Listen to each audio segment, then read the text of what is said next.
welcome to Journey with the Kellers. My name is Amanda Keller, and today we are back in the Keller kitchen. So today we are going to be making something from the Unofficial Dollywood cookbook. And today's recipe is called Beaver tails.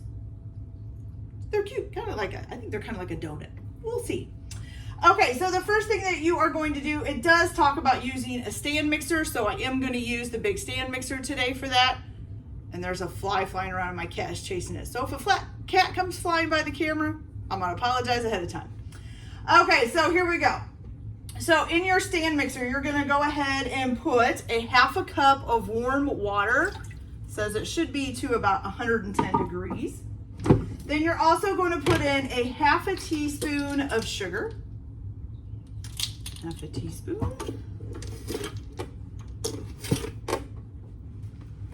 Sprinkle that around, good. And then a packet, a 1/4 ounce packet of active dry yeast, okay? And you're gonna sprinkle that on top.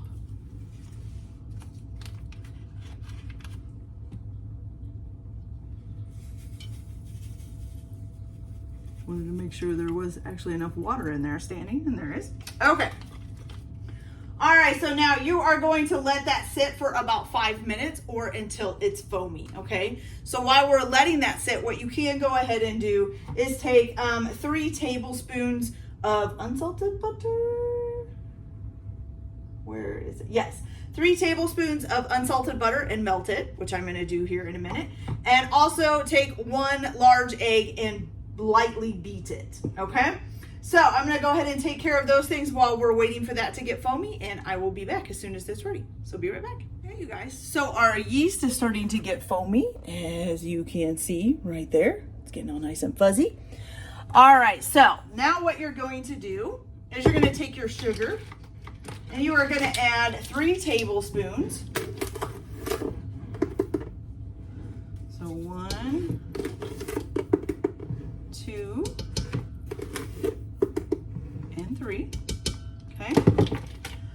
Then you're gonna add, oh, I forgot some milk. Your milk, which you're going to need a half a cup. It says of 2% milk. I don't keep 2% milk, so it's gonna have to do with, what is this? Oh, 0% fat, yeah. Which may or may not affect the recipe. Usually I don't notice really anything, so I'm not gonna worry too much about it. Okay, half a cup of milk. Then you're also gonna need some salt, which is 3/4 of a tablespoon. And again, if you don't have a 3/4 of a tablespoon measuring spoon, or is it tablespoon or teaspoon? Let me make sure. A teaspoon, sorry. If you don't have a 3/4 a teaspoon, just use a 1/2 and a 1/4. And that'll give you 3/4. 1/2, 1/4. Wow. And you go. Okay. Then you're also going to add some vanilla, which you need a half a teaspoon of vanilla.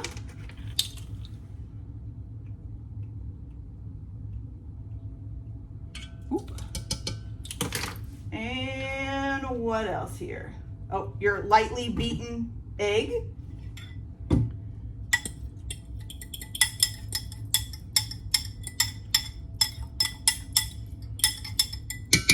In there.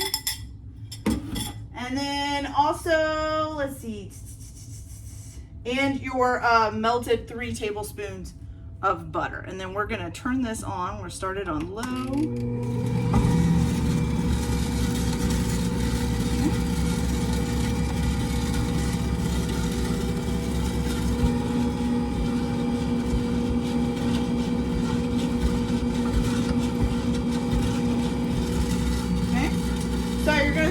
Turn that on. You're gonna mix until it's combined, okay? So I'm gonna go ahead and get this combined up, and then I will be right back to show you guys the next steps. Okay, you guys, so once you get your liquidy, yeasty mixture all mixed up, what you're gonna do now, you're gonna leave your stand mixer going, is you're gonna add 2.5 cups of whole wheat flour, but you're gonna add them a half a cup at a time and make sure it gets combined up a little bit between each cup, okay? So here is our first half a cup, and I have this on low just because it might splash splatter everywhere if we don't. Okay. And turn it up just a little bit so it'll combine better there.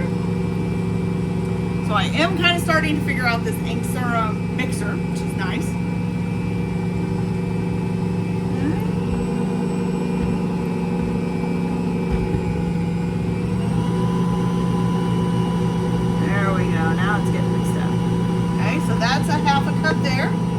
Try to talk over the mixer here.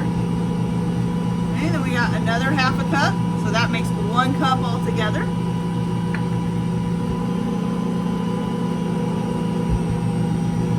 Good. Okay. Now we're going to add another half a cup. And as you guys can see, it's getting nice and mixed in there. It's also turning a nice kind of a brownie color. I'm just pulling this in towards the middle to get the flour that's sitting in the middle so that it'll move into the rest. So this will be 2 cups with this half a cup here. And we just have another half a cup to go, correct? Yes, another half a cup to go.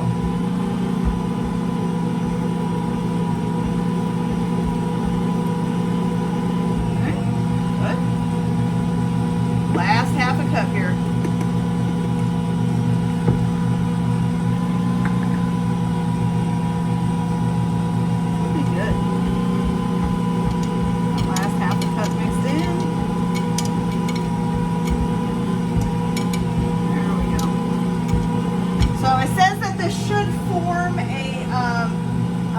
Smooth dough, and it should be slightly sticky but not wet, okay? And it does say you may not use all of the flour. I obviously did, and mine's looking pretty good. Nice little dough there. Looks good.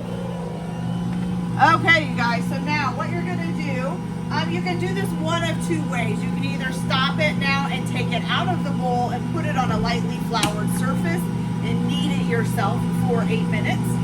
Or you can just leave it in the mixer and let the stand mixer do it with the dough hook attachment. I'm gonna go ahead and switch out to my dough hook attachment and let it knead for 8 minutes, and then I will be back when we're ready to go. Okay, so I'll be back in just a minute.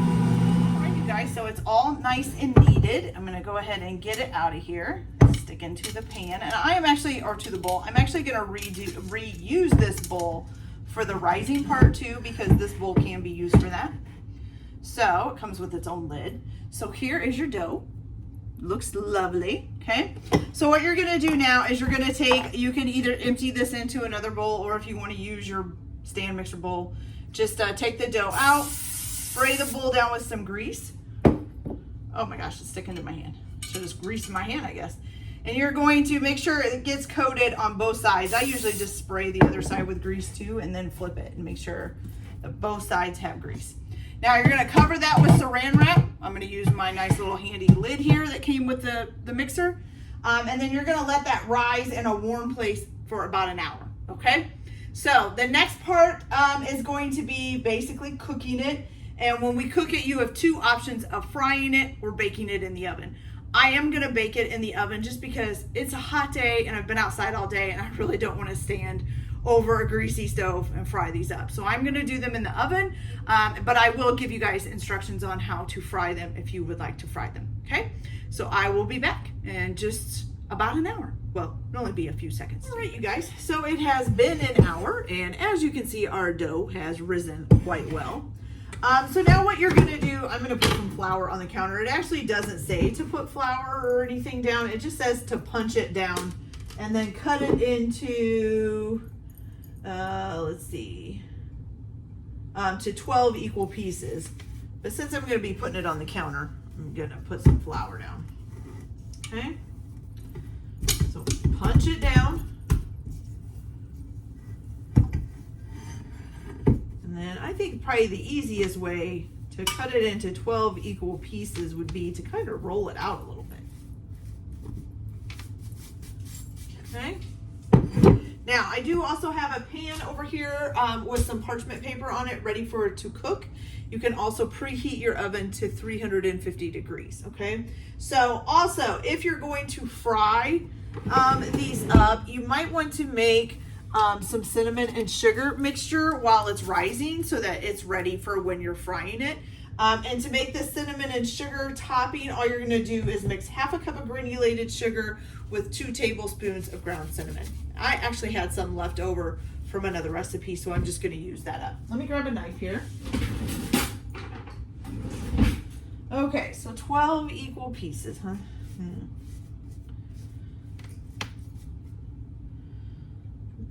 1, 2, 3, 4, 5, 6, 7, 8, 9. 1, 2, 3, 4, 5, 6, 7, 8, 9, 10. That only gives me 10. Well, okay, let's try that again. I should not be playing with my food this much. Okay. All right, so now 1, 2, 3, 4, 5, 6, 7, 8, 9. Well, I'm still getting 9. Wow, I'm not very good at that. Okay, so we'll just cut them a little bit smaller.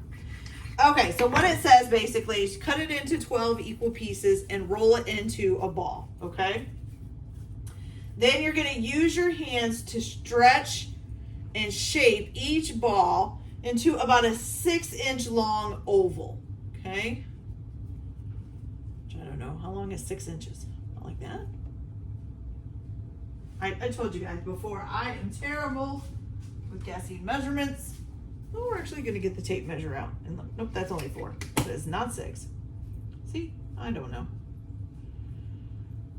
Okay, also if you're going to be frying these, you probably want to have getting your frying oil ready, but you need to have about 2 inches of deep oil in a pan set over a medium heat, oh my gosh, and you are going to heat it up to 350 degrees, okay? Is that 6 inches? Oh, I didn't go very far with that one. Trying not to pull them too thin because I don't want them to be super thin. And not pulling them too thin, I'm not really pulling on them at all. Okay, I think we're getting there now.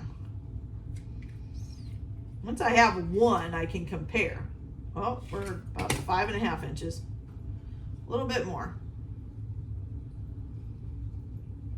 All right, I think we're there. Yes, we are there. Okay, so there's 6 inches, you guys, okay? So, I'm gonna go ahead and keep forming the rest of these out. Now, if you're going to fry them, you're gonna heat your oil up to 350 degrees. You're gonna do the same process, do 12 equal balls and then form them out into 6-inch long ovals. Then you're going to fry them at 350 degrees, have the oil at 350 degrees. You'll fry it for 1 minute on each side or until it's golden brown. And then transfer it to a baking sheet lined with paper towels and drain it for 10 seconds. And then you'll sprinkle it with your cinnamon and sugar, okay? If you're going to cook it in the oven like me, then you're going to preheat your oven to 350 degrees and line a baking sheet with parchment paper. I think I'm probably gonna need 2, but we'll see. And then what you're gonna do is you're gonna bake this. Let's see. It says side by side, so you can put them side by side. You're gonna bake them for 20 minutes or until they're golden brown. While they're baking, you're gonna go ahead and melt, is it 2 tablespoons? No, 4 tablespoons of butter. So you're gonna melt 4 tablespoons of butter while it's baking and have that ready. And then once they're out and they're golden brown, you're just gonna brush them with some butter and then sprinkle them with the cinnamon and sugar, okay? And then they're ready to go. All right, so I will be back as soon as I get these done and out of the oven, and we'll see how they look and how they taste. So I'll be back in a little bit. All right, you guys, they are all done and complete. Some of them are a little poofier than others, but that's okay. I think that's because some of them I didn't use as much dough. All right, so since we baked them, now remember, if you fried them, you can go ahead and let them sit, draining on a paper towel for 10 seconds, and then just sprinkle your cinnamon and sugar mixture over them, okay? If you're baking them, you're gonna have to melt some butter, which I did. I melted about 4 tablespoons of butter, I think it was, and you're gonna go ahead and brush this on they're moving all over the pan here. I'm only gonna do about 4 at a time because I don't want the butter to dry before I sprinkle some cinnamon and sugar on them. Okay, let me get the rest of these done real quick. Oh, and I was gonna tell you guys, so I saw this. So it gives you a little serving tip of ways to serve these. So it says you can squeeze some lemon with the classic cinnamon and sugar version. You can put some chocolate hazelnut spread on, some chopped banana, or peanut butter with chocolate drizzle. Add some crunch with chocolate chips, or chopped nuts, or go fruity with a smear of fresh jam. It says you can even try a s'mores version by putting some marshmallow cream on, some crumbled graham crackers, and some chocolate syrup. That sounds really good. I wish I had all that stuff to make it. I would try it. All right, so we're getting 4 more done here. Didn't sprinkle the 4th one. Okay, the last little row. These look really cute, you guys. You know, they kind of remind me of little potatoes. That's what they kind of look like from up here, little potatoes. All right, I'm sure they don't taste like potatoes, but they kind of look like little potatoes. All right, so we're gonna go ahead and finish sprinkling that one up.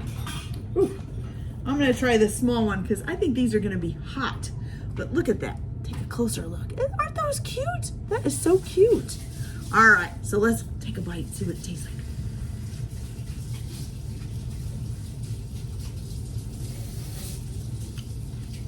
You know, it tastes more like a biscuit. I thought it would be more like a donut. More like a biscuit. So it's kind of like a cinnamon and sugar biscuit. It's pretty good. Delicious. Okay, you guys, so that's it for this video. I hope you liked it. Like and subscribe if you like, or don't if you don't. Everybody have a good day. Enjoy your cooking. Keep your kitchen messy, and we'll see you later. Bye.